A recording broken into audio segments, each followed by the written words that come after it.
Praise the Lord. Mount Carmel church Ajmer YouTube channel से जुड़े सभी विश्वासी गणों को, दर्शकों को, सब्सक्राइबर्स को जल्द आने वाले प्रभु यीशु मसीह के मधुर और मीठे नाम में आज की शाम एक और बार हमारे इस डेली ब्रेड कार्यक्रम में आपका अभिनंदन करते हैं। आशा करते हैं आप अच्छे होंगे और प्रभु ने आपको संभाल के रखा, दिन भर संभाला, जय के उत्सव में लेके चला और विशेष तौर से आपके आँखों को आंसुओं से और आपके पाँव को ठोकर खाने से बचाया। सचमुच में वो परमेश्वर भला परमेश्वर है। आइए प्रार्थना के साथ हमारे इस डेली ब्रेड कार्यक्रम को हम आरंभ करेंगे। प्यारे परमेश्वर, हम तेरा धन्यवाद करते, तेरी स्तुति करते हैं सुंदर समय के लिए जो तूने हमारे जीवन में हमको दिया। प्रभु, हम मिट नहीं गए, ये तेरी महाकरुणा है। प्यारे खुदावन परमेश्वर, आज शाम फिर एक और बार आपकी आराधना, वचन और संगति में रहना चाहते हैं। प्रभु जी, जितने लोग हमारे साथ जुड़े हुए हैं प्यारे खुदावन, और जो जुड़ेंगे और जो बाद में इसको देखेंगे, सभी के लिए यीशु मसीह की आशीष कहते हैं। और आज शाम हमारा ये डेली ब्रेड कार्यक्रम परमेश्वर आशीष का कारण बनने पाए और हम घटें और आप बढ़ें प्रभु। और इससे जो आज हम वचन सुनते हैं, स्तुति आराधना करते हैं, सब तुझे ग्रहण योग्य हो। और प्यारे खुदावन परमेश्वर, हम उस वचन के द्वारा आशीष पा सकें। धन्यवाद करते तूने हमारी प्रार्थना सुनी है, यीशु मसीह के नाम से आमीन। ये समय होगा कि हम कुछ देर प्रभु की आराधना करेंगे और पास्टर एनोश और उनकी टीम हमारे साथ है, हम मिलकर प्रभु की आराधना करेंगे। हालेलुया।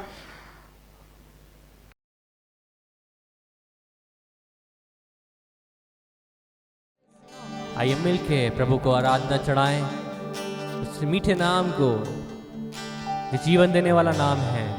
आइए उसकी आराधना करें।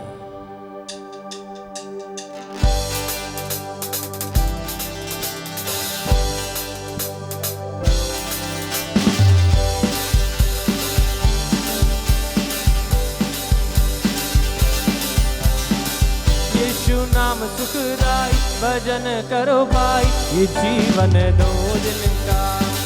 यीशु नाम सुखदाई भजन करो भाई, ये जीवन दो। यीशु नाम सुखदाई भजन करो भाई, ये जीवन। ओ यीशु नाम सुखदाई भजन करो भाई, ये जीवन दो दिन का।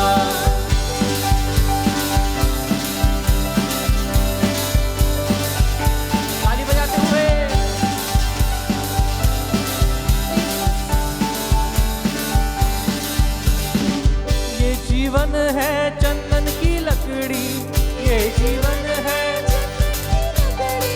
ये जीवन है चंदन की लकड़ी। आग लगत जल जाई भजन करो भाई, ये जीवन। आग लगत जल जाई भजन करो भाई, ये जीवन दो। यीशु नाम सुखदाई भजन करो भाई, ये जीवन। ओ यीशु नाम सुखदाई भजन करो भाई, ये जीवन दो दिन का।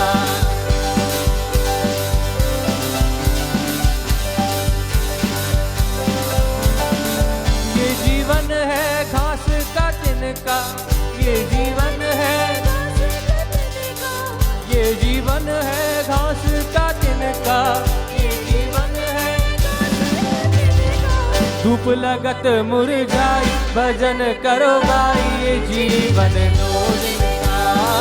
धूप लगत मुरझाई भजन करो भाई, ये जीवन दो दिन का। ओ यीशु नाम सुखदाई भजन करो भाई, ये जीवन दो। यीशु नाम सुखदाई भजन करो भाई, ये जीवन दो दिन का।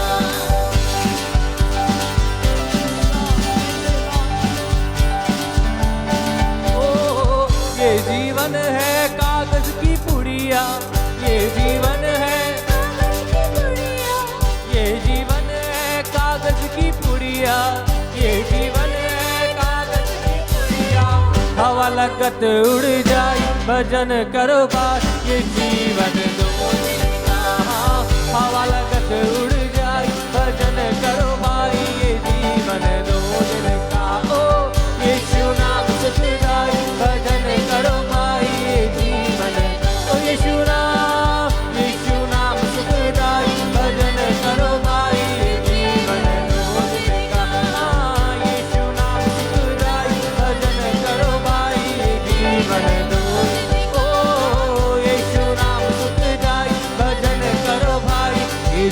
जीवन दो दिन का। हालेलुया। सच में उस यीशु नाम को भजे, वो सुखदाई नाम है। आइए अपनी आंखों को बंद करके प्रभु की ओर निहारें। ओ अब्बा तेरी आराधना हो, यीशु नाम सुखदाई है। इस नाम को ऊंचा उठाते हैं, तेरी स्तुति करते हैं अब्बा, तेरी जय जयकार होए प्रभु।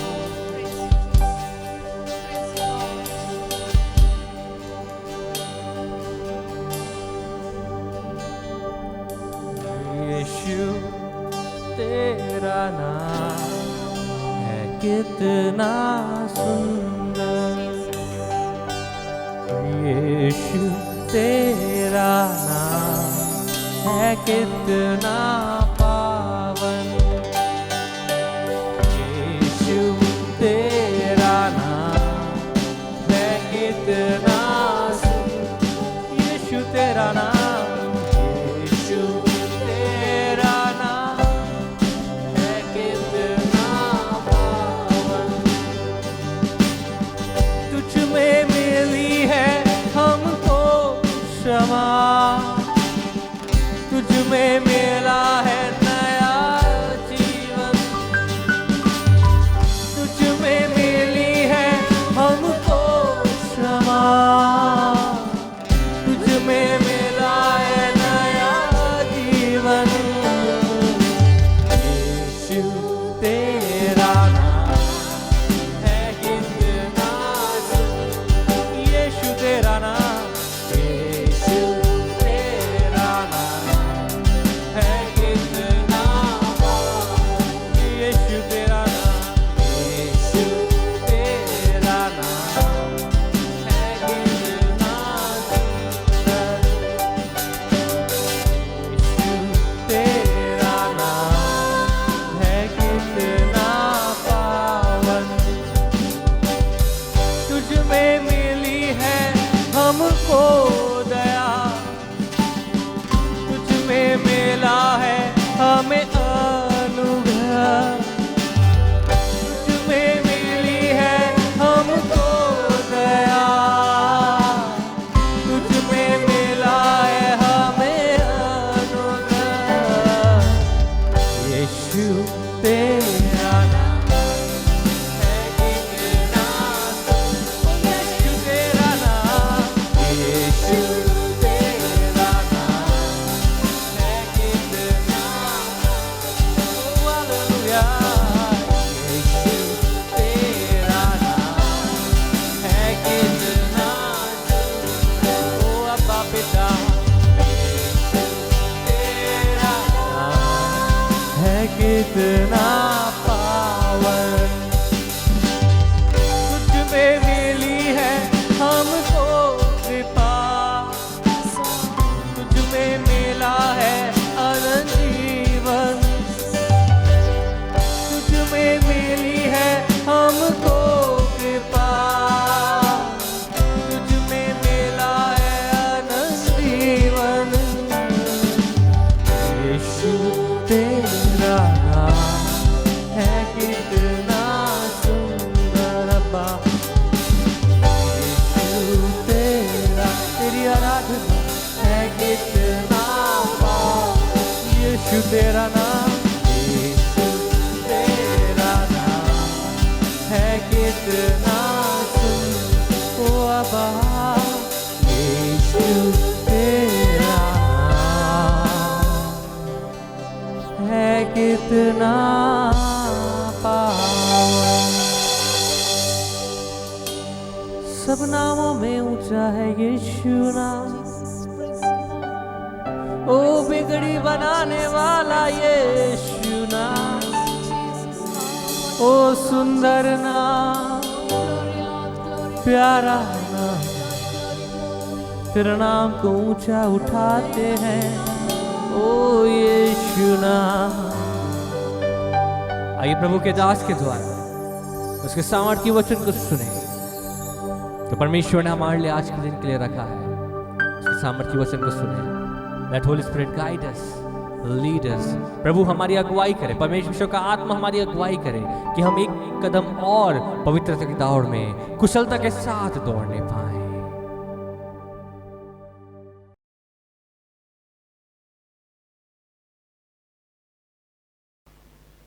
प्रभु को धन्यवाद देते हैं कि प्रभु ने हमारी आराधना को स्वीकार किया है और दिन भर जैसे प्रभु ने हमको जय के उत्सव में लेके चला है, और आज शाम परमेश्वर के वचन को सुनने के लिए हम अपने आप को तैयार करें और परमेश्वर का वचन सुनने के लिए हम निकालेंगे मत्ती रचित सुसमाचार और उसका 22वां अध्याय और उसके 34 पद से लेकर 40 पद तक पढ़ेंगे। जब फरीसियों ने सुना कि यीशु सदूकियों का मुंह बंद कर दिया तो वे इकट्ठा हुए। उनमें से एक व्यवस्थापक ने उसे परखने के लिए उससे पूछा, हे गुरु, व्यवस्था में कौन सी आज्ञा बड़ी है? उसने उससे कहा, तू परमेश्वर अपने प्रभु से अपने सारे मन और अपने सारे प्राण और अपनी सारी बुद्धि के साथ प्रेम रख। बड़ी और मुख्य आज्ञा तो यही है, और उसी के समान यह दूसरी भी है कि तू अपने पड़ोसी से अपने समान प्रेम रख। यही दो आज्ञाएं सारी व्यवस्था और भविष्यद्वक्ताओं का आधार हैं। जब परमेश्वर के वचन को हमने पढ़ा है और पढ़ने के बाद हम उस पर मनन करेंगे, और यहाँ देखते हैं कि 34 पद में लिखा है कि जब फरीसियों ने सुना कि उसने सदूकियों का मुंह बंद कर दिया है। किसने? उसने का मतलब है यीशु मसीह ने। मेरे अजीजों, मैं पहले भी आपको बता चुका हूँ, आज फिर आपको बताना चाहता हूँ कि यीशु मसीह जब अपने देह के दिनों में थे तो बहुत सारे फरीसी, सदूकी, शास्त्री और बहुत सारे और पुरनीय लोग नाना प्रकार की बातों को करने के लिए यीशु के पास आते थे, और यीशु मसीह उन्हें ऐसा सटीक जवाब देता था कि उनके मुंह और उनकी बोलती बंद हो जाती थी। उनके पास जवाब नहीं होता था, वो निरुत्तर हो जाते थे।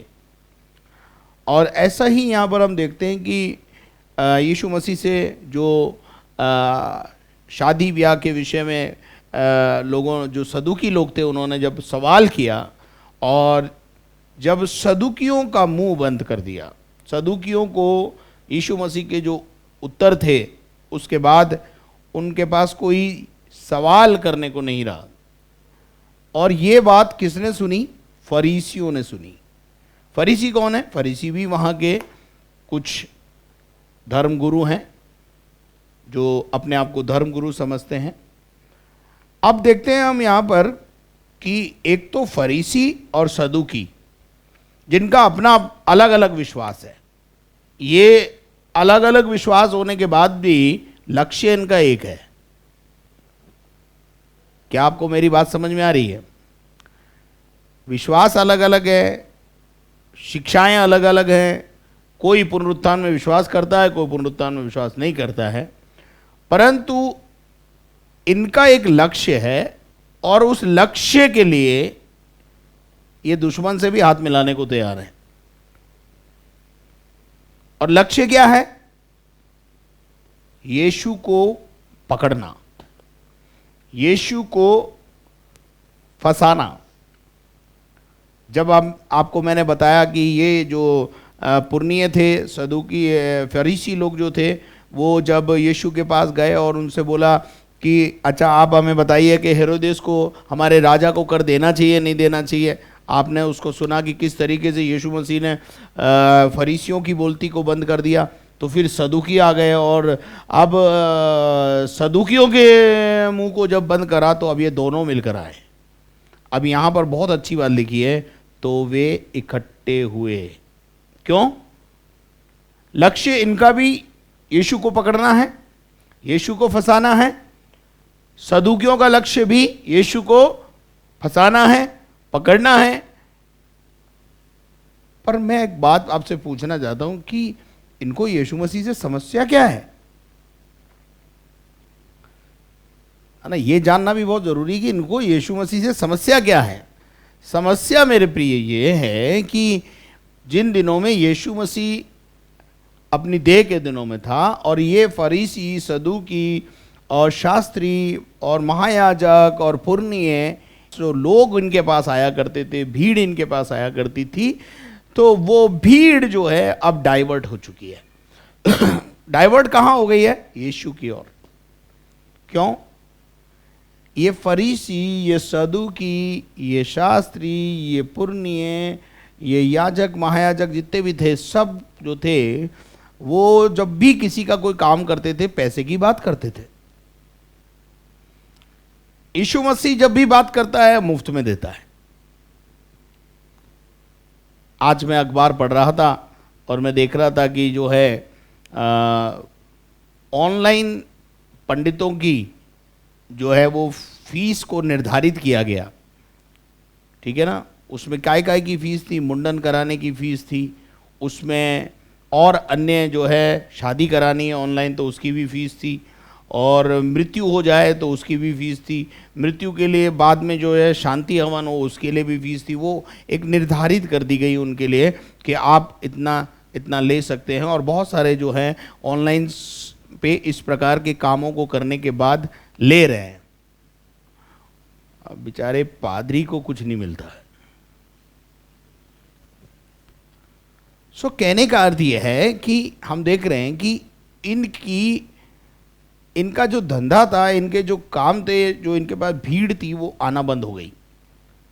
और ये सब के सब आप बोलेंगे कहाँ लिखा है? अच्छा लिखा तो है, चलो ये पढ़िए, यूहन्ना का 12 अध्याय उसका 19 पद। प्रॉब्लम यीशु के पीछे जो भीड़ थी, लोग थे, फॉलोवर्स थे, फॉलोवर्स की संख्या थी, फॉलोवर्स लोग बढ़ रहे थे, वो है। पढ़िए। तब फरीसियों ने आपस में कहा, तब फरीसियों ने आपस में कहा, फरीसी, सदूकी, महायाजक, पुरनिये, वहां के लीडर, धर्मगुरु, ये सब एक मन हो गए। अब यहां आपने देखा कि ये दो गुट जो हैं वो एक हो गए हैं, फरीसी और सदूकी। और यहां हम देखते हैं कि उन्होंने आपस में कहा कि सोचो तो सही कि तुमसे कुछ नहीं बन पड़ता, तुमसे कुछ बन नहीं पड़ता। देखो संसार उसके पीछे हो चला है। संसार कौन? संसार के पेड़ थोड़ी, संसार के लोग।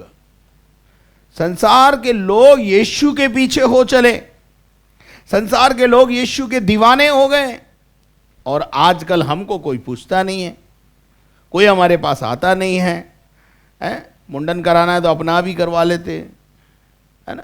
तो इस प्रकार से वो एक जो व्यवस्थाएं थी, जो कानून, नियम, विधि विधान थे धर्म के, उन सब को जो है वो देख रहे थे कि हमारा जो है काम धंधा सब बंद हो गया। लोग इनको अब पूछते नहीं हैं, क्योंकि अब किसको पूछ रहे हैं? जो मुफ्त में चंगाई देता है, मुफ्त में छुटकारा देता है, उसका नाम यीशु मसीह है। लोग उसके पीछे हो चले। तो यहाँ हम देखते हैं कि वापस अगर अपन मत्ती 22 में आएंगे तो वहाँ 34 पद में लिखा है, दो गुट एक हो गए, फरीसी और सदूकी, जिनके अलग अलग मत हैं, अलग अलग विश्वास हैं, लेकिन यीशु को पकड़ना है, इस पर ये दोनों सहमत हैं। इसलिए ये दोनों इकट्ठे हुए। पहले फरीसियों ने किन से हाथ मिलाया? मैंने आपको बताया था, हेरोदेस से, हेरोदेस के संगठन से। लेकिन जब वहां भी दाल नहीं गली, वहां भी बात नहीं बनी, वहां भी यीशु मसीह ने बड़ी चतुराई के साथ उनको जवाब दिया और वो यीशु मसीह को पकड़ नहीं पाए, तो अब फरीसियों ने जब सुना कि सदूकियों को की बोलती भी बंद कर दी यीशु मसीह ने और उनका मुंह बंद कर दिया है, तो वे अब दोनों एक मन हो गए। दोनों गुट इकट्ठे हुए, दोनों ने एक MOU बनाया और साइन किया और बोला अब अपन दोनों मिलकर के काम करते हैं। हो सकता है यीशु मसीह हमारे अकेले के पंजे में नहीं आ रहा, अब दो जने मिलकर के कार्य करें। फरीसी और सदूकी ने उसको उनके मुंह बंद कर दिया, तो वे इकट्ठे हुए। चलिए 35 पद में देखते हैं, इकट्ठे होने के बाद उन्होंने क्या किया। पढ़े। उनमें से एक व्यवस्थापक ने उसे परखने के लिए, व्यवस्थापक का मतलब है धर्मगुरु, और उसे परखने के लिए किसे परखना चाहते हैं? यीशु को परखना चाहते हैं। यीशु को परखना चाहते हैं, यीशु को पकड़ना चाहते हैं। यीशु कुछ गलत बोल दे और राजा के खिलाफ बोल दे या हमारी व्यवस्था के खिलाफ बोल दे, तो हम जो है इसको क्या कर लेंगे? अरेस्ट कर लेंगे, पकड़ लेंगे और यह हमारे पंजे में आ जाएगा और हम इसको उठाकर किसी आरोप के अंदर उस आरोप में इनको क्या कर देंगे? जेल खाने में डाल देंगे और जो हमारा जो धंधा है उसको हम बचा पाएंगे। तो यीशु ने उनसे किस प्रकार से डीलिंग की वो देखते हैं। एक व्यवस्थापक ने परखने के उद्देश्य से उससे पूछा। किससे पूछा? यीशु से पूछा। क्या सवाल किया? पढ़ा जरा। हे गुरु, हे गुरु। बोलते तो ये भी गुरु हैं, बोलते तो ये भी गुरु हैं, पर अंदर छल भरा हुआ है। फरीसी और सदूकी और महायाजक शास्त्री पुरनिये काई से भरे हुए हैं? छल। ऊपर गुरुजी बोलते हैं, अंदर कड़वाहट है। आज भी बहुत सारे लोग ऐसे ही हैं। पास्टर को मुंह पर बहुत आदर देते, पास्टर को पास्टर साहब पास्टर साहब पास्टर साहब करते, है ना, और बाद में वही पास्टर की बुराई करने लगते हैं। तो ये गुरु बोला, लेकिन दिल से तो कोई ये गुरु नहीं मानते। लेकिन चलिए कोई बात नहीं, अपन आगे बढ़ते हैं। यहां लिखा है कि व्यवस्था में कौन सी आज्ञा बड़ी है। Praise the Lord. क्या आप मेरे साथ हैं? यीशु मसीह को फंसाने के लिए इन्होंने एक सवाल दागा और उस सवाल का जवाब प्रभु यीशु मसीह ने किस प्रकार से दिया। कितनी पवित्र आत्मा की भरपूरी और चतुराई यीशु मसीह के जीवन में थी कि वो किस प्रकार से अपने विरोधियों के मुंह को बंद कर देता था। विरोधियों को कोई गो नहीं देता था कि वो यीशु को पकड़ लें। आपने ऊपर देखा कि एक कर देने वाले का जो मैटर था उसको कैसे यीशु मसीह ने बड़े प्यार के साथ सुलझा दिया। फिर यीशु मसीह के पास आ गए कि वो एक औरत जो थी वो 7 पति करती है, वो सातों भी मर जाते हैं, पत्नी भी मर जाती है, वो स्वर्ग में किसकी पत्नी होगी। यीशु मसीह ने बड़ी शातिराना तरीके से, चतुराई से उनको जांच लिया था, परख लिया था कि ये मुझे परखने के लिए काम कर रहे हैं। इसलिए यीशु मसीह ने उनका ऐसे उत्तर दिए कि वो स्तब्ध रह गए। चलिए आगे बढ़ते हैं। यहाँ पे लिखा है, गुरु, व्यवस्था में कौन सी आज्ञा सबसे बड़ी है? आगे पढ़िए। उसने उससे कहा, तू परमेश्वर अपने प्रभु से अपने सारे मन और अपने सारे प्राण और अपनी सारी बुद्धि के साथ प्रेम रख। ये यीशु मसीह ने कहा, ये सबसे बड़ी आज्ञा है। तुम जानना चाहते हो ना कि आज्ञा कौन सी बड़ी है? 38 पद में लिख दिया है उसने कि बड़ी और मुख्य आज्ञा तो यही है। काई के अनुसार? व्यवस्था के अनुसार। चलिए हम परमेश्वर के वचन में से देखेंगे व्यवस्था विवरण 4 अध्याय और उसके 29 पद में हम देखेंगे कि किस प्रकार से प्रभु यीशु मसीह परमेश्वर के वचन की बात वहां पर कर रहा है। पढ़े। परंतु वहां भी यदि तुम अपने परमेश्वर यहोवा को ढूंढोगे, वहां भी तुम परमेश्वर यहोवा को ढूंढोगे। कहां? कनान में, जंगल में, बयाबान में, जब ये लोग हैं उस समय परमेश्वर कह रहा है मूसा के माध्यम से कि यदि तुम अपने परमेश्वर यहोवा को ढूंढोगे तो वो तुमको मिल जाएगा। लेकिन उसके लिए एक शर्त है। वो शर्त क्या है? पढ़े। शर्त यह है कि तुम अपने पूरे मन से, काई से? पूरे मन से, फ्रॉम द होल हार्ट। कुछ लोग परमेश्वर को आधे हृदय से पुकारते हैं। बाइबल में एक जगह परमेश्वर के वचन में लिखा है, उनका मन बटा हुआ है। उनका मन बटा हुआ है। काई में बट गया भाई, है? काई में बट गया। हमारा मन आधा और आधे से अधिक संसार में चला गया, संसार में लग गया, और बाकी थोड़ा सा जो बचा वो प्रभु में लगा हुआ है। आज के जो विश्वासी हैं वो इतवार को प्रभु के हैं, और सोमवार से लेकर शनिवार तक मन संसार में है। Divided heart. परमेश्वर दुचिते लोगों से, डबल माइंडेड लोगों से घृणा करता है। शर्त यह है कि तुम अपने पूरे मन से, मेरे अजीजों, हमारी प्रॉब्लम है, हम जब परमेश्वर के पास जाते हैं तो पूरे हृदय से नहीं जाते, पूरे मन से नहीं जाते हैं। प्रभु हमें जब मिलेगा जब हम पूरे मन से उसको ढूंढेंगे। ढूंढना कैसे है? पूरे मन से और सारे प्राण से उसे ढूंढो। और सारे प्राण से, यानी जीवन में जितनी तुम्हारे अंदर शक्ति है, प्राण का मतलब यही है यहां पर कि अपने पूरे हृदय की गहराई से, मन की गहराई से और अपने पूरे शक्ति से उसको ढूंढो। और जब तुम उसे ढूंढोगे तो वो तुम उसको पाओगे भी। यीशु मसीह ने अपने देह के दिनों में कहा, खटखटाओगे तो खोला जाएगा, और ढूंढोगे तो तुम पाओगे, और मांगो तो तुम्हें दिया जाएगा। लेकिन हम मांगते हैं, हमें मिलता नहीं, हम ढूंढते हैं, हम पाते नहीं, हम खटखटाते हैं परंतु हमारे लिए खोला नहीं जाता। कारण क्या है मालूम है? डिवाइडेड हार्ट, दुच्चिता मन। हमें प्रभु संसार भी चाहिए, हमें प्रभु आप भी चाहिए। कैसे पॉसिबल है?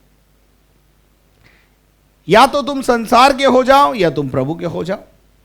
याकूब की पत्री 4 अध्याय 4 पद में परमेश्वर का वचन कहता है, जरा हम पढ़ें इस आयत को। वहां लिखा है, हे व्यभिचारिणियों, पढ़िए। हे व्यभिचारिणियों, हाँ, क्या तुम नहीं जानती, क्या तुम नहीं जानती कि संसार से मित्रता करनी संसार से दोस्ती करना परमेश्वर से बैर करना है। हाँ, अगर आपका मन संसार में लगा हुआ है और संसार की बातों में लगा हुआ है, how you can please the God? आप परमेश्वर को कभी खुश नहीं कर सकते। आपको अपना संपूर्ण मन परमेश्वर के लिए लगाना होगा। जितने परमेश्वर के सफल सेवकों को आप इसमें देखते हैं, सफल सेवक हो, चाहे सेवकाई करने वाली बहनें हो, चाहे कोई भी हो, from the bottom of your heart, हृदय की गहराई से अनडिवाइडेड हार्ट चाहिए प्रभु को।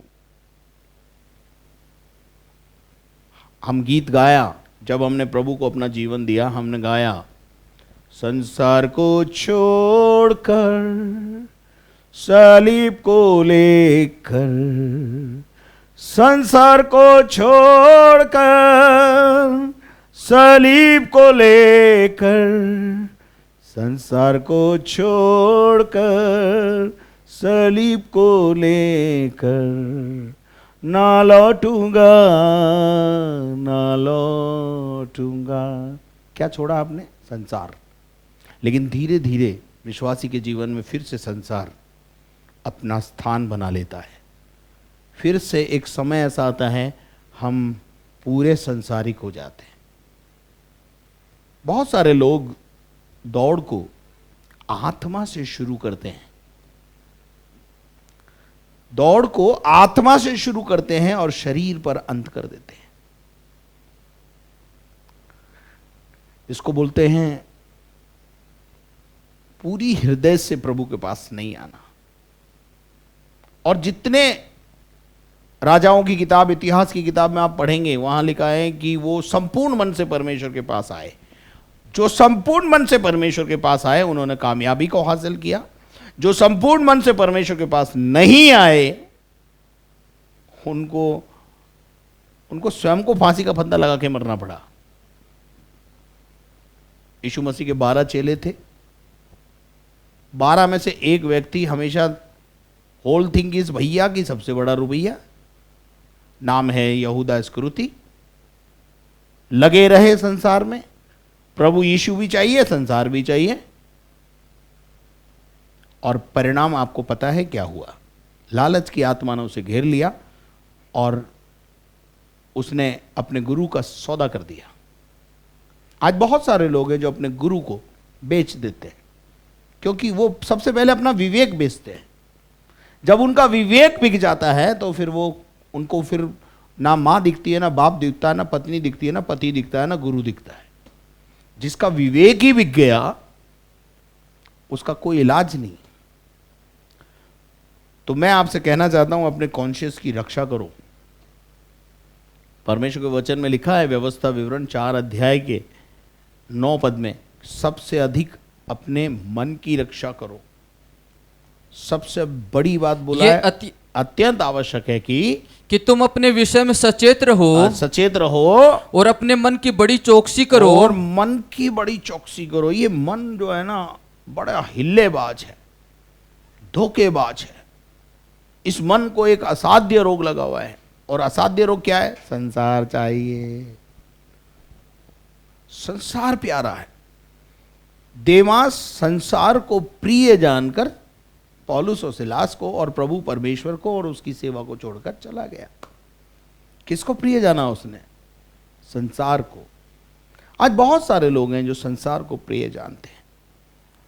मेरे अजीजों, मैं चाहता हूं इस समय हम पढ़ेंगे परमेश्वर के वचन में से व्यवस्था विवरण 6 अध्याय और उसके 5 पद। तू अपने परमेश्वर यहोवा से अपने सारे मन और सारे जीव। देखिए, एक जगह नहीं लिखा है।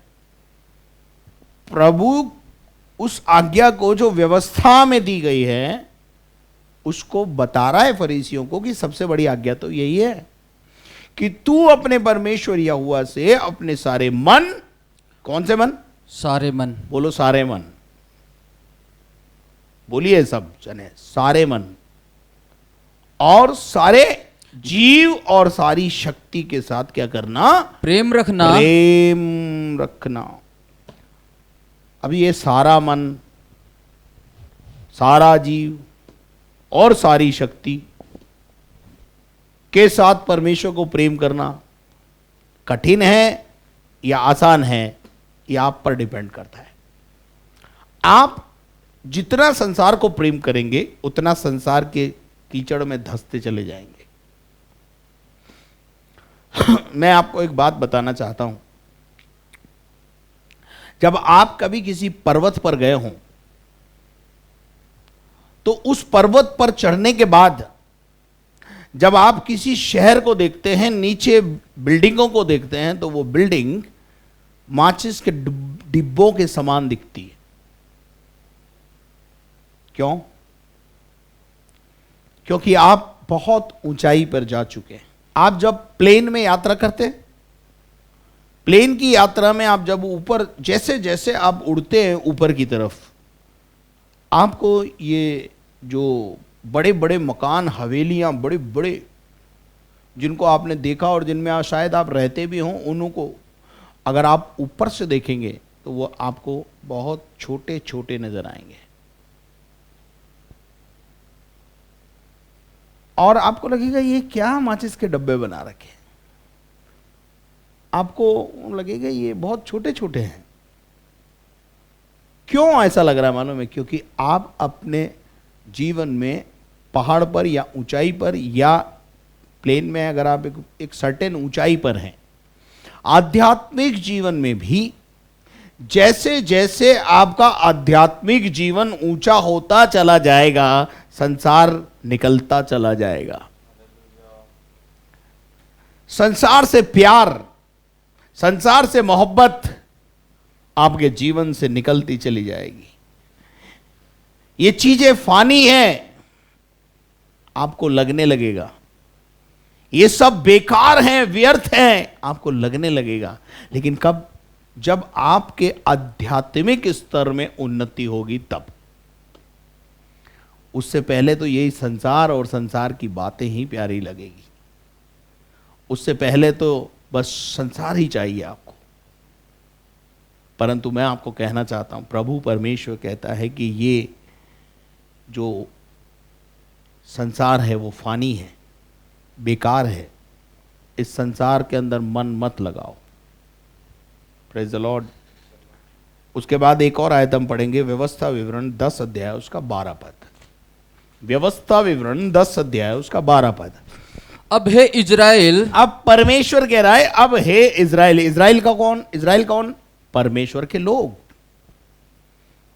द मैन ऑफ गॉड, जो प्रभु के कहलाते हैं, जो परमेश्वर के कहलाते हैं। इजराइल का मतलब, देखिए मैं आपको बताता हूं, जब आप बात करते हैं याकूब की तो आप एक व्यक्ति को जानते हैं, लेकिन जब आप बात करते हैं इज़राइल की, तो इज़राइल की 12 गोत्रों को, यानी एक बड़े समूह को, एक बड़े झुंड को, और कौन सा झुंड है मालूम है? ब्लेसेड बाय गॉड, परमेश्वर के लोग, परमेश्वर के चुने हुए। इज़राइली जो शब्द है इसका एक अर्थ है, अब हे इज़राइल। भजन 73 और उसका पहला पद पढ़े। इज़राइली कौन होता है वो बता दूं पहले मैं। सचमुच इज़राइल के लिए, सचमुच इज़राइल के लिए, अर्थात शुद्ध मन वालों के लिए। इज़राइल कौन है? शुद्ध मन वाला। जिसका मन शुद्ध है वो इज़राइली है, जिसका मन शुद्ध है वो यहूदा है, वो परमेश्वर के लोग हैं। और आज शाम जब हम बात कर रहे हैं तो यहां परमेश्वर के वचन में लिखा है, अब हे इज़राइल, अब हे इज़राइल। पढ़ेंगे आगे, उस आयत में वापस जाएंगे 10 का 12। अब हे इज़राइल, हाँ, तेरा परमेश्वर यहोवा तुझसे, हाँ, इसके सिवाय और क्या चाहता है? इसके सिवाय क्या चाहता है? आपसे ना तो घोड़ा मांगता है, ना गाड़ी मांगता है, ना बलिदान मांगता है, ना सोना मांगता है, ना चांदी मांगता, कुछ नहीं मांगता। परमेश्वर इसके सिवाय क्या चाहता है कि तू क्या कर? कि तू अपने परमेश्वर यहोवा का भय माने। तू खुदा यहोवा परमेश्वर का क्या माने? भय माने। अच्छा, भय क्यों मानना है? वो डरावना है क्या? देखिए, भय और डर जो शब्द हैं, इनके 2 मीनिंग है। इसका मतलब मैं आपको बताना चाहता हूं। देखिए, एक उदाहरण देता हूं आपको कि जब यीशु मसीह 2 डाकुओं के बीच में लटका हुआ था, तो यीशु मसीह ने जब अपने बातें बोलना शुरू किया, तो जो डाकू था दूसरा वाला, उसने यीशु से बोला कि तू एक काम कर, तू अपने आप को भी बचा और हमें भी बचा। यीशु का उपहास किया। लेकिन दूसरे डाकू ने क्या कहा? क्या तू परमेश्वर से भी नहीं डरता? अब यहां जो डर है वो भय, यानी भय और डर जो है वो 2 प्रकार के होते हैं। आदमी डरता डाकू से भी है, डाकू आकर के डराता है, वो भी डर है। एक सामने से पिताजी आ रहे होते हैं, उनका भी डर होता है। लेकिन जो पिताजी आ रहे हैं उसका जो डर है वो कैसा है मालूम है? आदर वाला। और यहां प्रभु ये चाहता है कि तुम यहोवा परमेश्वर का आदर करने वाला भय मानो। परमेश्वर डरावना नहीं है, हमारा परमेश्वर डरावना नहीं है जो उसको देख के लोग डर जाए। हमारा परमेश्वर ये चाहता है कि हम उसका आदर मान करें। भय मानने का मतलब यह है, अब मैं और थोड़ा सा आपको क्लियर कर दूं। एक पिता मान लीजिए सामने से आ रहा है और एक जवान लड़का है, मान लीजिए सिगरेट पीता हुआ जा रहा है, तो क्या करेगा जवान लड़का अगर सामने एकदम पिताजी आ जाए? तो या तो सिगरेट को मुंह में खा जाएगा। क्यों कर रहा है वो ऐसा? वो अपने पिता का आदर कर रहा है। क्या कर रहा है? आदर। प्रभु भी आपसे ऐसा ही आदर की अपेक्षा करता है कि आप उसका भय इसलिए माने क्योंकि आप उसका आदर करते हैं। वो आपके लिए ऑनर रखने वाला है। मेरे अजीजों, यहां लिखा है उसके मार्गों पर चले। क्या करना है? परमेश्वर हमसे क्या चाहता है? परमेश्वर इज़राइल से क्या चाहता है? परमेश्वर विश्वासियों से क्या चाहता है? परमेश्वर सेवकों से क्या चाहता है? और वो ये चाहता है, इसके सिवाय और कुछ नहीं चाहता। वो ये चाहता है कि हम उसका आदर करें। नंबर 2, हम उसके सारे मार्गों पर चलें। अब प्रॉब्लम क्या है मालूम है? हम आधे मार्गों पर चलते हैं, आधी बात सुनते हैं। वही वाली बात, रोटी तो हम अपनी खाएंगे, बस तेरा नाम हमें दे दे। हम अपना मार्ग चुनते हैं। परमेश्वर के बहुत सारी नियम विधि विधान जो परमेश्वर हमें देता है और वो कहता है इस मार्ग पर चलो, हम उस मार्ग पर चलना नहीं चाहते। लेकिन प्रभु यहां हमसे अपेक्षा करता है कि हम उसके सारे मार्गों पर चलें, है ना। हम सारे मार्ग पर चलें, यानी कोई भी बात छूट ना जाए, कोई भी आज्ञा छूट ना जाए, कोई भी विधि विधान छूट ना जाए। और क्या करें, उसके बाद लिखा है और उससे प्रेम रखें, और उससे प्रेम रखें, और अपने पूरे मन, फिर आ गया पूरा मन, फिर आ गया पूरा मन, और अपने पूरे मन और अपने सारे प्राण से उसकी सेवा करें। प्राण से सारी शक्ति लगाकर उसकी सेवा करें। कोई भी मनुष्य परमेश्वर की सेवा करे तो ऐसे समझ के करे कि मैं मनुष्य की नहीं परंतु परमेश्वर की सेवा कर रहा हूं। और कैसे करना है? सारे मन से, संपूर्ण मन से, हृदय की गहराई से हमें प्रभु की सेवा करना है। क्या आप मेरे साथ हैं? क्या आपको मेरी बातें समझ में आ रही है? एक जगह से और पढ़ेंगे, व्यवस्था विवरण 30 अध्याय उसका 6 पद। अब ये 4-5 जगह जो मैंने आपको बताई, यही बात यीशु मसीह ने उन फरीसियों को कही। चलिए पढ़िए। और तेरा परमेश्वर यहोवा, और तेरा परमेश्वर यहोवा तेरे और तेरे वंश के मन का खतना करेगा। क्या करेगा? तेरे और तेरे वंश के मन का खतना। काय का खतना? मन का। मन का खतना। पुराने नियम में शरीर का खतना है, लेकिन अब परमेश्वर हमारे मनों का खतना करना चाहता है। Praise the Lord. और क्या लिखा है? आगे बढ़िए। कि तू अपने परमेश्वर यहोवा से, अपने परमेश्वर यहोवा से अपने सारे मन, अपने सारे मन और सारे प्राण के साथ देखो जी प्रेम करे। कितनी जगह तो लिखा हुआ है। अभी भी आपको समझ में नहीं आवे तो मैं क्या करूं? कितनी जगह मैंने, और आप कहेंगे तो मैं और बढ़ के बता दूंगा, लेकिन बस 4 जगह पढ़ लिया बहुत है ना। तो चलिए अब हम और आगे बढ़ते हैं और यहां हम देखते हैं कि वो कहता है सारे प्राण के साथ प्रेम करे, जिससे तू जीवित रहे। जिससे तू क्या रहे? जीवित रहे। मुख्य आज्ञा कौन सी है? यीशु मसीह ने इस मुख्य आज्ञा को फरीसियों और शास्त्रियों के सामने रख दिया। और इतना ही नहीं, यीशु मसीह ने अपनी तरफ से भी एक आज्ञा बोल दी। और अगर यीशु मसीह ऐसी वैसी कोई बात बोलता ना तो हो सकता है ये यीशु मसीह को फंसा देते, पर यीशु मसीह ने एक बहुत ही बेहतरीन बात बोली। और क्या लिखा है? और 38 पद से पढ़े। बड़ी और मुख्य आज्ञा तो यही है जो मैंने अभी आपको पढ़ के सुनाई, आपको समझाने की कोशिश की। लेकिन यीशु ने और उसके साथ क्या कहा? पढ़िए। और उसी के समान, और उसी के समान ये दूसरी भी है। ले पकड़, दूसरी भी। कौन सी भी है? दूसरी भी है। दूसरी भी है। और उसी के समान ये दूसरी भी है। दूसरी आज्ञा भी एक दे दी। और वो आज्ञा क्या है? कि तू अपने पड़ोसी से अपने समान प्रेम रख। तू अपने पड़ोसी से अपने समान प्रेम रख। कैसे प्रेम रखना है अपने पड़ोसी से? अपने समान। अपने समान का क्या मतलब है? जैसे हम अपने शरीर को प्यार करते हैं, जैसे हम अपने शरीर को नहलाते हैं, धुलाते हैं, खिलाते हैं, पिलाते हैं, केयरिंग करते हैं, वैसे ही परमेश्वर चाहता है हम अपने पड़ोसी की केयरिंग करें। पड़ोस में यदि कोई बीमार है तो उसका ध्यान रखें। मेरे अजीजों, ये बहुत ही महत्वपूर्ण आज्ञा है।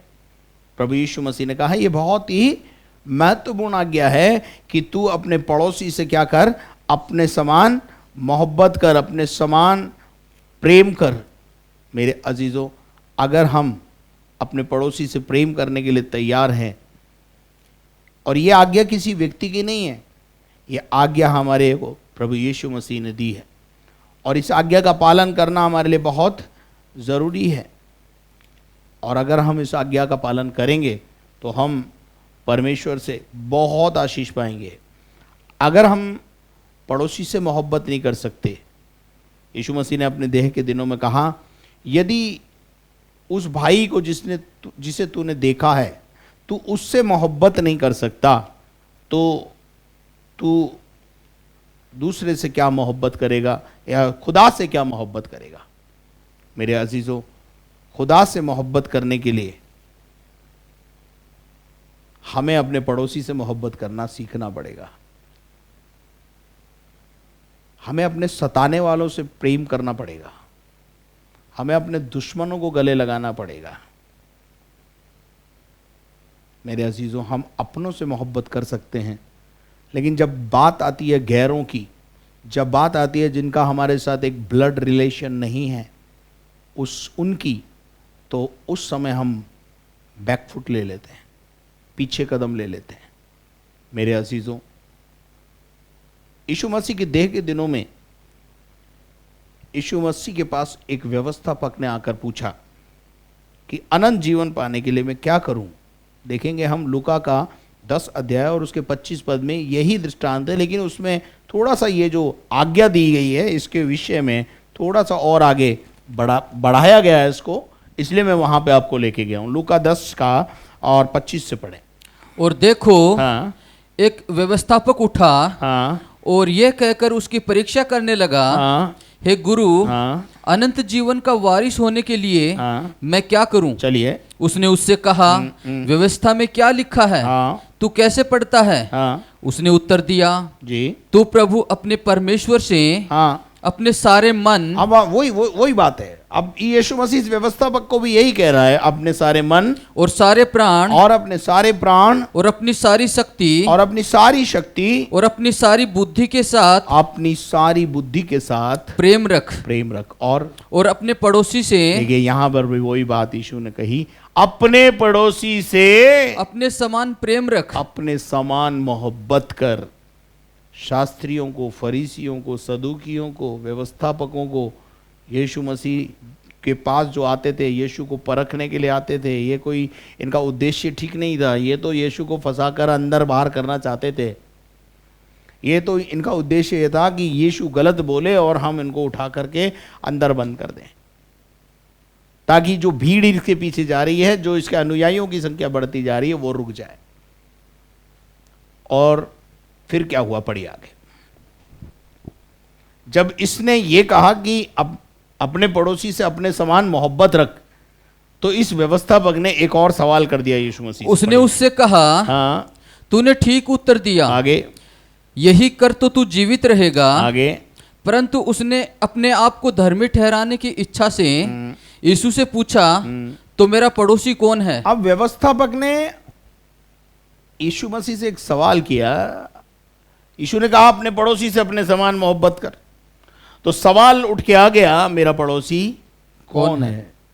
अब अगर हमसे पूछे कोई कि भाई आपका पड़ोसी कौन है, आपके पड़ोस में कौन रहता है, तो हम तुरंत ले देते हैं नाम जो हमारे पड़ोस में रहते हैं, शर्मा जी, वर्मा जी, जो भी हैं, हम उनका नाम ले देते हैं।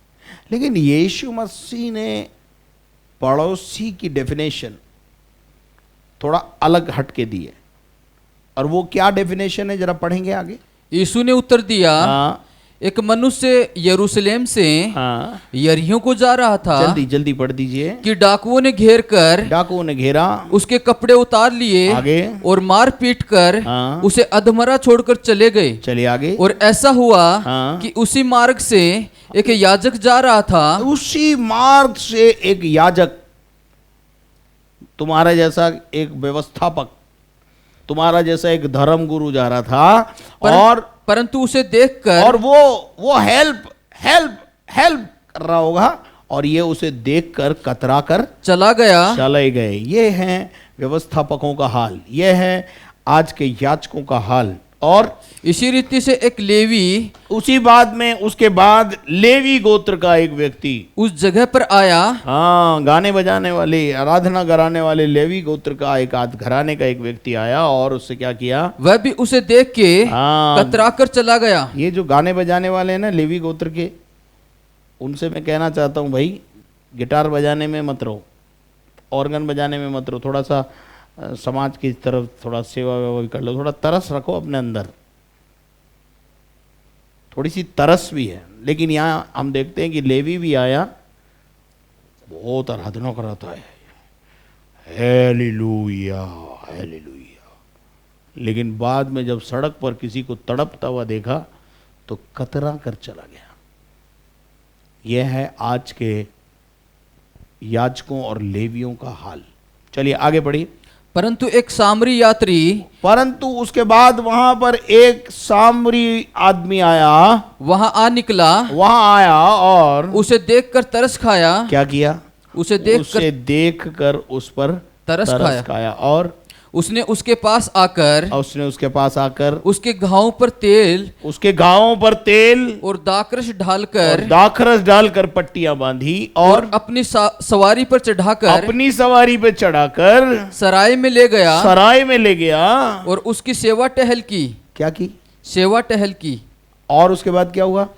दूसरे दिन उसने 2 दिनार निकाल कर अपनी जेब से, पहले देखते हैं, अगर अपन देखें फर्स्ट एड दी जब उसने, तो अपने बैग में से तेल और अपने बैग में से दाखरस और अपने बैग में से पट्टियां निकाली। वो कोई पट्टी लेके थोड़ी जा रहा होगा।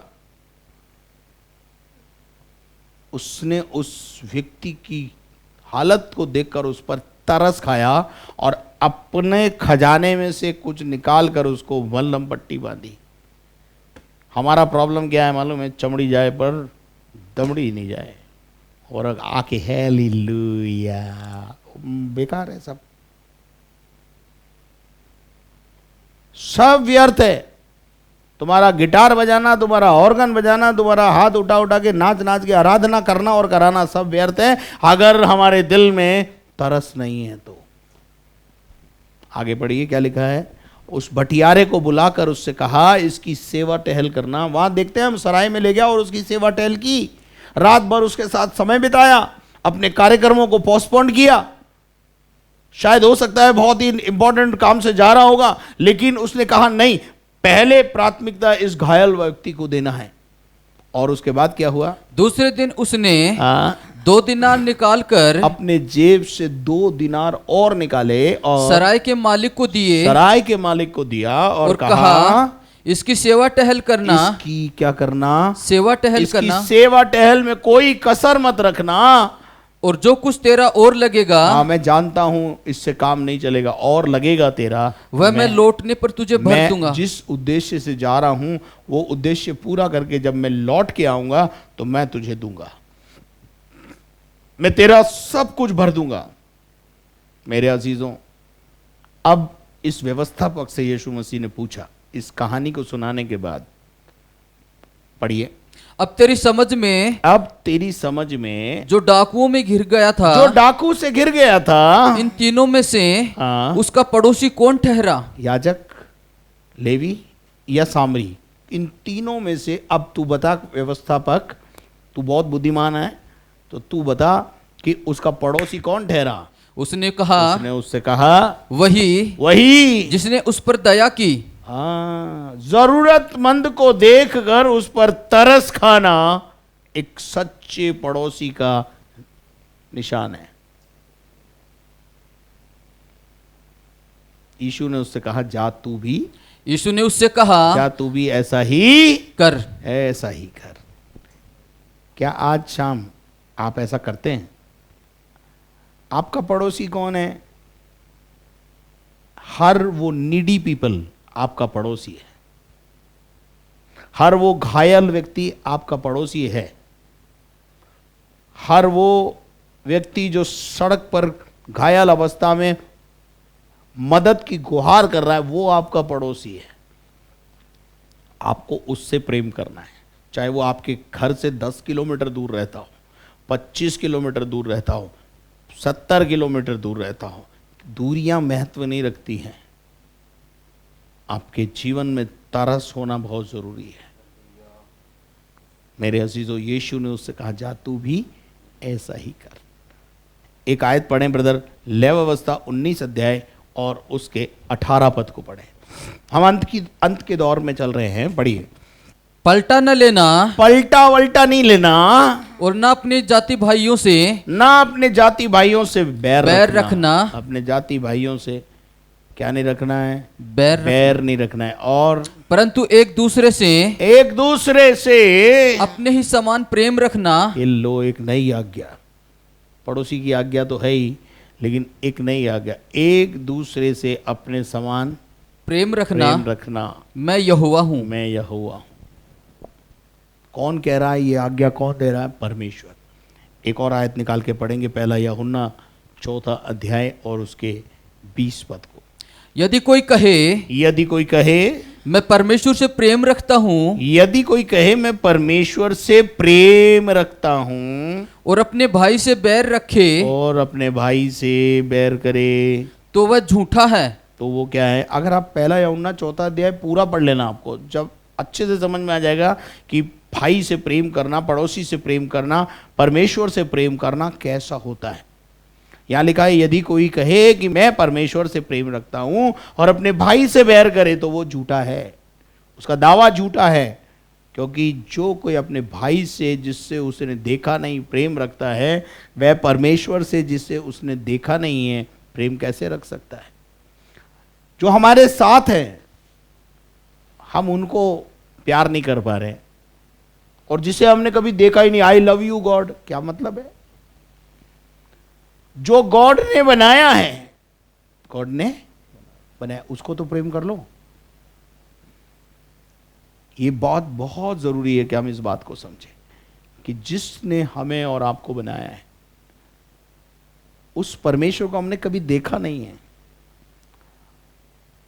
तो जो भाई परमेश्वर ने हमारे लिए बनाया है, पड़ोसी हमारे लिए बनाया है, हम उस पड़ोसी की क्या करें? उससे मोहब्बत करें, उसमें आज्ञाएं पूरी हो जाती है। आगे पढ़ना जरा, इसमें जरा और समझ में आ जाएगा आपको। जो अपने भाई जिसे उसने देखा है प्रेम नहीं रखता, हाँ, तो वह परमेश्वर से भी हाँ, जिसे उसने नहीं देखा आगे प्रेम नहीं रख सकता। आगे उससे हमें यह आज्ञा मिली है उससे हमको ये आज्ञा मिली है कि जो कोई परमेश्वर से प्रेम रखता है जो कोई परमेश्वर से प्रेम करता है वह अपने भाई से भी वो प्रेम अपने रखे। भाई से, अपने पड़ोसी से, अपने रिश्तेदार से, अपने पास्टर से, सबसे प्रेम करता है। अब प्रेम की परिभाषा क्या है? प्रेम झुंझलाता नहीं है। इसके लिए आपको पहला कुरिन्थियों 13वां अध्याय पढ़ना पड़ेगा। प्रेम बुरा नहीं मानता। और आप तो फोन करके बोलते हो, वो बात आपने बोली ना, उससे मुझे बहुत बुरा लगा ब्रदर। वो बुरा लगा तो इसका मतलब प्रेम ही नहीं है। क्योंकि मेरी बाइबल का परमेश्वर प्रेम की परिभाषा ये बोलता है पहला कुरिन्थियों 13वें अध्याय के अंदर कि तू जो है प्रेम बुरा नहीं मानता। प्रेम कभी टलता नहीं, प्रेम कभी टलता नहीं, टंटे नहीं होते प्रेम में। भविष्यवाणियां तो समाप्त हो जाएंगी, भविष्यवाणी जाती रहेगी, ज्ञान तो मिट जाएगा, ज्ञानवान शिक्षा विक्षा सब खत्म हो जाएगी, क्योंकि हमारा ज्ञान अधूरा है, हमारा ज्ञान अधूरा है और हमारी भविष्यवाणियां अधूरी हमारी हैं। भविष्यवाणियां भी अधूरी हैं। परंतु जब सर्वसिद्ध आएगा जब यीशु आएगा तो अधूरा मिट जाएगा। अधूरा मिट जाएगा। प्रेम धीरजवंत है। प्रेम कैसा है? प्रेम धीरजवंत है प्रेम क्या करता है? धीरज धरता है। और कृपालु है। कृपाल हुए यानी दया करता है। और प्रेम डहा नहीं करता। प्रेम डा नहीं करता। उसके पास गाड़ी आ गई, मेरे पास नहीं आई। अपने पड़ोसी के पास गाड़ी आए तो बहुत खुश हो कि चलो उसको तो मिल गई, अब मेरी बारी है। प्रेम अपनी बड़ाई नहीं करता। प्रेम अपनी बड़ाई अपने आप से नहीं करता और फूलता भी नहीं। और पढ़ दीजिए ब्रदर। वह अनरीति से नहीं चलता। प्रेम अनरीति नहीं चलता है, उचित बातें बोलता है, उचित काम करता है। आगे वह अपनी भलाई नहीं चाहता। वो दूसरे की भलाई में हमेशा लगा रहता है। और झुंझलाता नहीं। क्या? झुंझलाता नहीं, झुंझलाता नहीं है। बुरा नहीं मानता। ले भाई, झुंझलाता नहीं है और बुरा नहीं मानता। हमारी तो क्या प्रॉब्लम है, कोई भी डांटो हमको झुंझलाहट आ जाती है। छोटी सी बात से हम इरिटेट हो जाते हैं। कुकर्म से आनंदित नहीं होता। और कुकर्म करने वालों से और कुकर्म से आनंदित नहीं होता, परंतु सत्य से आनंदित होता है। यह है प्रेम की परिभाषा। आई लव यू बोलने से लव यू नहीं होता, लव यू को क्रिया में लाना पड़ता है। परमेश्वर प्रेम सब बातें सह लेता है। प्रेम मैं किसी लड़के का नाम प्रेम हो या किसी बहन का नाम प्रेम हो उसकी बात नहीं कर रहा हूं। प्रेम सब बातें सह लेता है और सब बातों की क्या करता है, प्रतीति करता है। आपका प्रॉब्लम क्या है, आप अपने प्रेमी से बोलते हो नहीं ऐसा नहीं हो सकता, वो बेचारे से बाइकआउट करवाते हो आप, खुदा की कसम खा। अरे प्रेम सब बातों की क्या करता है, प्रतीति करता है। प्रेम में शक नहीं होता, ध्यान रखना। आज पति पत्नी के बीच में एक शक की दीवार जो खड़ी है वो इसलिए खड़ी है कि वो प्रेम नहीं है। अगर प्रेम होता, विश्वास होता, तो ये शक की दीवारें नहीं खड़ी होती। और जहां शक की दीवारें खड़ी है घर बर्बाद है, डिस्ट्रॉय हो गए वो घर। सब बातों की आशा रखता है और सब बातों में धीरज धरता है। परमेश्वर आपको ऐसा करने की शक्ति प्रदान करे। आइए हम प्रार्थना करें। प्यारे परमेश्वर, हम तेरा धन्यवाद देते हैं, कितने अच्छी रीति से प्रभु यीशु मसीह लोग आपके पास आते थे आपको फंसाने के लिए, और आप कितने अच्छी रीति से उनको जवाब देकर भेज देते थे। वो आपको फंसा नहीं पाते थे, वो आपको पकड़ नहीं पाते थे, और आपके उत्तरों से वो आश्चर्यचकित हो जाते थे। प्रभु ऐसी प्रवीणता का आत्मा हमें भी प्रदान कीजिए कि प्रभु हम जब अपनी बात लोगों तक पहुंचाए तो उनकी बुद्धि की आंखें खुल जाए, और प्यारे खुदावन उनकी मनसा बदल जाए। यहाँ शास्त्री और फरीसी और सदूकियों की जो मनसा थी वो यीशु को फंसाने की थी, लेकिन यीशु ने बड़ी अच्छे से उनको समझाया। प्यारे खुदावन प्रभु, हम तेरा धन्यवाद करते हैं। आज शाम हमने जब ये सुना प्रभु जी कि हमें अपने सारे जीव, अपने सारे प्राण, अपनी सारी चीज़ों से प्रभु तुझे प्रेम करना है, तेरी आज्ञाओं का पालन करना है, और अपने पड़ोसी से मोहब्बत करनी है। और मोहब्बत का भी प्रभु हमने देखा कि प्रेम झुंझलाता नहीं है, प्रेम डाह नहीं करता, प्रेम प्रभु बुरा नहीं मानता, प्रेम सब कुछ सह लेता है। प्रभु हमें सहनशीलता का आत्मा प्रदान कर। आज शाम जितने लोग बीमार हैं प्रभु, हम उनकी चंगाई के लिए, और जितने लोगों का आज जन्मदिन है और जितने लोग आज प्रभु जी मैरिज एनिवर्सरी है, सभी को यीशु की आशीष कहते हैं। यदि कोई घरों में बीमार है, अस्पतालों में बीमार है, तेरी दिव्य चंगाई उनके पास जाने पाए। प्रभु उनको छू के चंगा कर। सारी महिमा आदर तुझे देते हुए प्रार्थना को यीशु मसीह के नाम से मांगते हैं, आमीन। और अब हमारे खुदावंद यीशु मसीह का फजल, खुदा बाप की मोहब्बत, पाक रूह की रिफाकत और शराकत अब से लेकर हमेशा तक हम सबों के साथ होती रहे, और हम सब बोलें आमीन। Praise the Lord. प्रभु का धन्यवाद। आशा करता हूँ आपने वचन सुना है और समझा है, और यदि आपने हमारे चैनल को सब्सक्राइब नहीं किया तो जल्दी से आप उसे सब्सक्राइब करें, बेल आइकन को दबाएं, शेयर करें और लाइक करें। साथ में यदि आप अपने प्रार्थना के निवेदन हमें भेजना चाहते हैं, प्रार्थना टावर के नंबर स्क्रीन पर हैं, आप उनका इस्तेमाल करें। यदि आप इस सेवकाई से आशीष पा रहे हैं और हमें प्रेम करते हैं तो हमारे लिए प्रार्थना, प्रतिदिन अपनी प्रार्थनाओं में हमें उठाए रखें। और यदि आपकी इच्छा है कि इस सेवकाई को और बढ़ते हुए देखना चाहते हैं तो आर्थिक सहयोग के लिए बैंक अकाउंट की डिटेल स्क्रीन पर है। Thank you very much. May God bless you. घर में रहें, सुरक्षित रहें, परमेश्वर आपकी सहायता